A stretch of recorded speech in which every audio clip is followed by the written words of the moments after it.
G'day, have I got a story for you? Check the disclaimer. Season 1, Episode 29, Blank, Echo. Previously, he suddenly flings the woman up high above his head like a rag doll, still holding onto her throat. Oh, he's going to throw her at me. Continues. I have to be quick. Everything seems to be moving in slow motion. I quickly move aside so the woman can land on the bed next to me. Oh, that was so close. I am so relieved that she landed on the mattress. Oh no, she is sliding off the side of the bed. I try to hold her here, but she falls onto the floor. The mangler is shouting orders again. Is he talking to me or the woman? Probably me. I fold the hospital gown neatly and put it in the drawers next to the bed. I try to see the woman's face, but she is facing the other way. I hope she is okay. Her thoughts are unusual, confusing, like Lola's get sometimes. I sit waiting. Everything he does seems to take a long time. I slide backwards on the bed. When I get up to the pillow, I slip under the covers. I'm cold, but the covers should soon make me warm. He places a chair behind the closed door and then turns to me. The woman is now moving her hands through her slippery mess on the floor absent-mindedly. The mangler is looking for my reaction, so I make sure I'm blank on the outside and behave as though I don't notice. These adults who hurt people, all they seem to want is a reaction to everything they do. So I don't give them one. If they don't get a reaction they want, maybe they'll stop all this ridiculous behaviour. I look him right in the eyes and ask, why am I in hospital? Why do you want to hurt us? Isn't a hospital supposed to be where people recover from injury? Oh, I remember Cassandra. She works at a hospital. I send people to her and she helps them. How do I do that? What people do I send and how do I send them? Oh, I remember a boy. The clean-up crew were going to treat him like a dead body, even though he was screaming out that he was alive. Drake got there just in time and took him to his hiding spot. He hid him for 8 days, waiting for me to contact. I wish they would stop messing with my mind. I want to be able to help people immediately, the moment they need help, not when I eventually remember. I know that I contact Cassandra in her mind, and she hears me easily in her thoughts. She immediately gets everything ready at her end. She always has one of the hospital elevators stopped at her floor, and Bert keeps it there. She has 2 beds on wheels in the hallway ready, with all the equipment she needs ready to revive the precious people I send through. I send through? What am I thinking? I send people through? What? How do I send them through? Through what?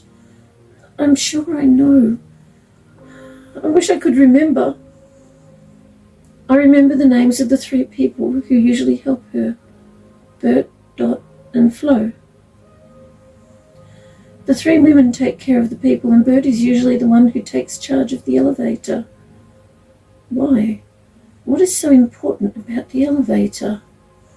I remember one of them hugging 2 children. Did I reunite her with her children? How? Is it some sort of a special elevator? How does it work? I wish I could remember. Cassandra has been a nurse since she was young. Eventually they put her in charge of the mental patients' floor, mainly because no one else wanted that floor. She is wonderful to all her patients. Many of them are there because of trauma to their head, and no one knew how to help them. I remember twice helping her. She took 2 people through the first time, and 3 people the second time, to the MM in the spare room at Drogo's facility. Delilah is responsible for keeping the spare equipment in there in good working order, which is a brilliant excuse if she is occasionally found using the MM. She's checking that it is in good working order. I remember those 5 people returning fully healed and went back home to their lives. I just don't remember my part. How did I help? Why can't I remember? Does it have something to do with the elevators? I'm sure it does. The spare room at the Drogos facility is right next to the elevators. What is so special about the elevators? Why do I remember all that information, but not the part that I did? With the speed of thought being so fast, I can continue speaking to the mangler as though what I said was just a few seconds ago, because it was. A hospital isn't a place to hurt people. This is a place to help people. Maybe you're in the wrong building. He orders the woman to stand, but she is absent, unable to register his words or reality. She is wiping blood everywhere, looking at the streaks it makes. His actions. Why does he do these things? She offers no acknowledgement of anything happening to her. She just sits on the floor, smearing fresh blood backwards and forwards with her fingers. What has happened to her? It's like she's losing control of her body, and it just instinctively does things. Oh, how can I help her? I want to help you. Tell me how to help you. I'm sure I can. I just don't remember how. Elif? Is that your name? Please, I know you think that no one cares about you, Elif, but I care. And I care too. Elif's emotions and absence are so familiar. The mangler watched for my reaction, but I am good at giving no outward reaction. I remain blank, even though on the inside I am crying for her. I try to help her in her thoughts.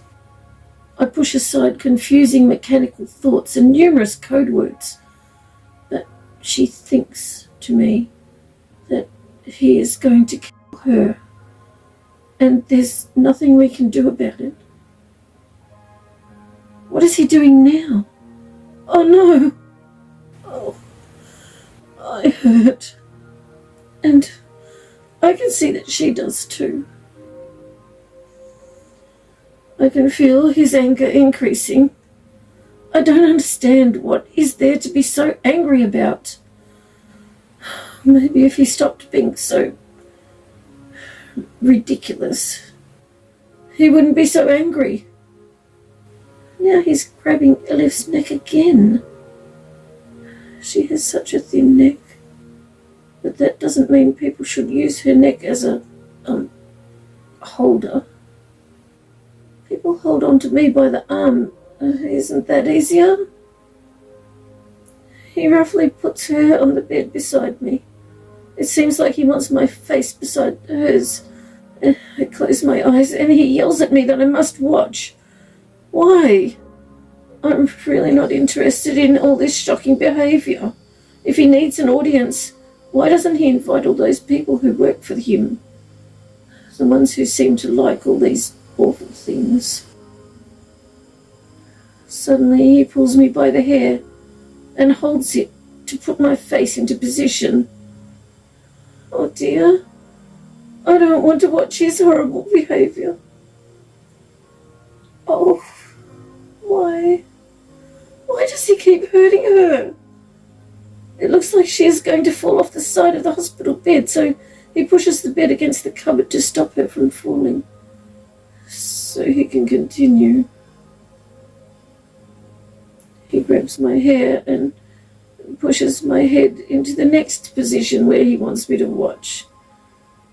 Oh, Elif. wish I could do something to help you. This is so shocking. This is vapid, abhorrent, disgusting, deplorable. Why would anyone choose to do these things? He yells. Good night! And then pulls my head back to look at my eyes. Oh, that hurt. Why is he still hurting Elif? Leave her alone. Let her go. Stop it.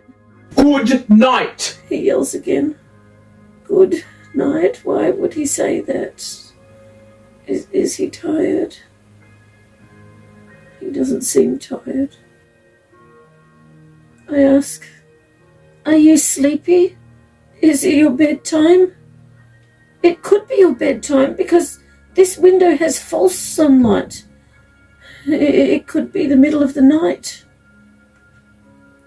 He moves over closer to Elif. He tears her clothing more. How awful. He looks for my reaction again. But on the outside I show none. He says to me in an angry, demanding voice, Down the rabbit hole! I look back at him. I really don't think we would fit down a rabbit hole, I say, but then realise that it is actually code words. He wants my reaction to code words. I have no reaction. The code words that were in my mind are gone, I think.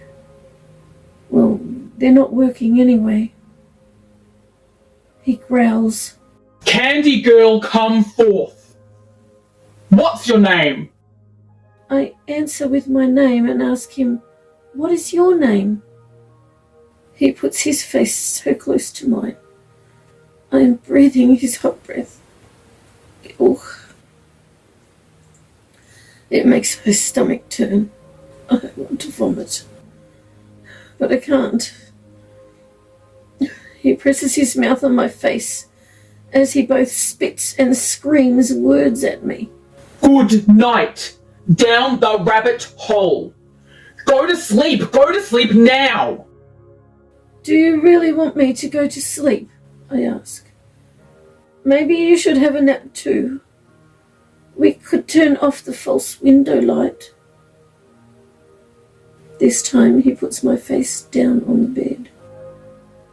Well, whatever he wants me to see now, doesn't he realise that I can't? All I can see is the white sheet. Oh, I hope this means he has finished hurting Elif. His attention is on me now. I'm so glad he's leaving her alone. Mangala puts his face near mine again. He turns my head to face him and then spits in my face. Ew, why? Down the rabbit hole! He loudly sneers, his hot breath again on my face. What is down the rabbit hole? I ask. I mean, besides rabbits, of course. He is seething. He grabs my arm so tight and pulls me over to Elif again. No, don't hurt her again. Oh dear, she's vomiting. Leave her alone. Stop it, stop it, stop it. I can see what he is thinking. He wants a reaction. I refuse to give him one. On the outside I remain blank. This is so hard. Why is he doing this to this precious person? I want to help her, but I can't. He is too strong. Now he is yelling that I'm nothing and garbage. I already know what he thinks.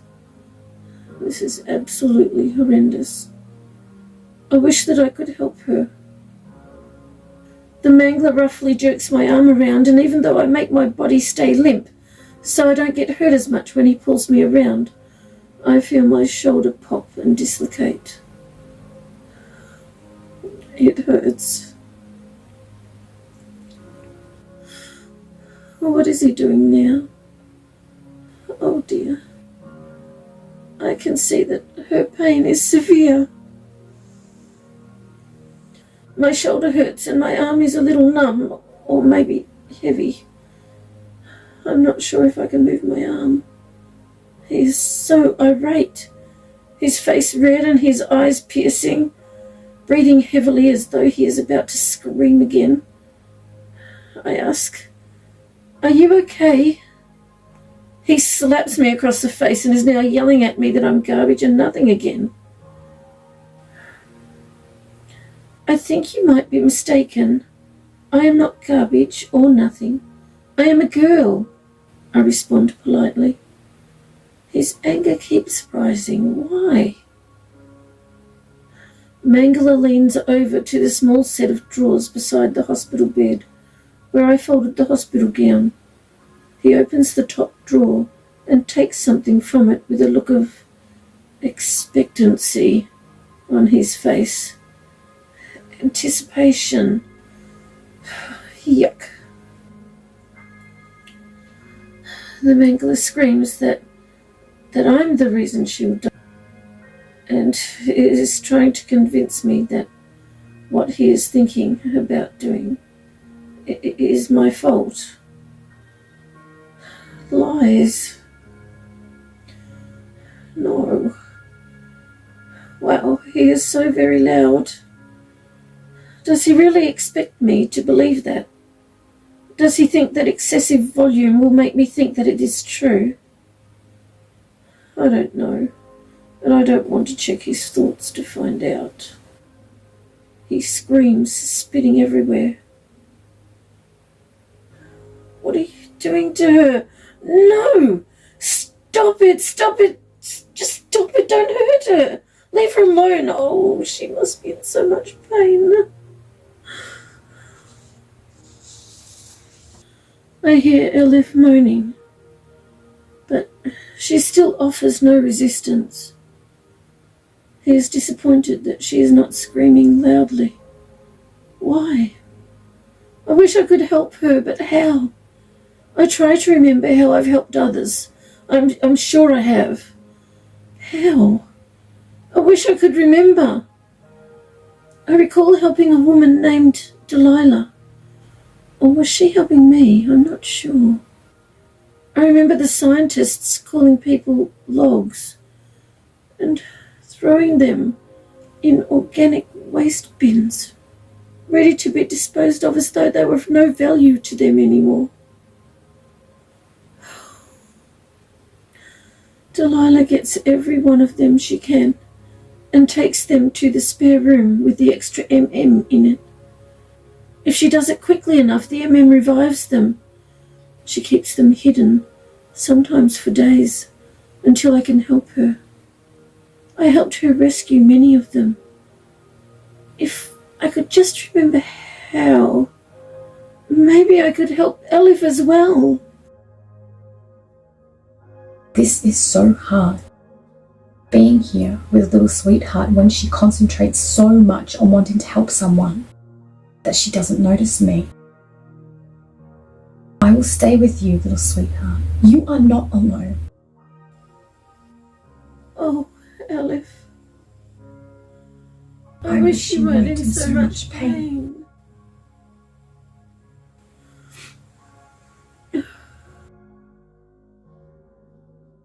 Thank you so much for joining me with a cuppa. I appreciate your company.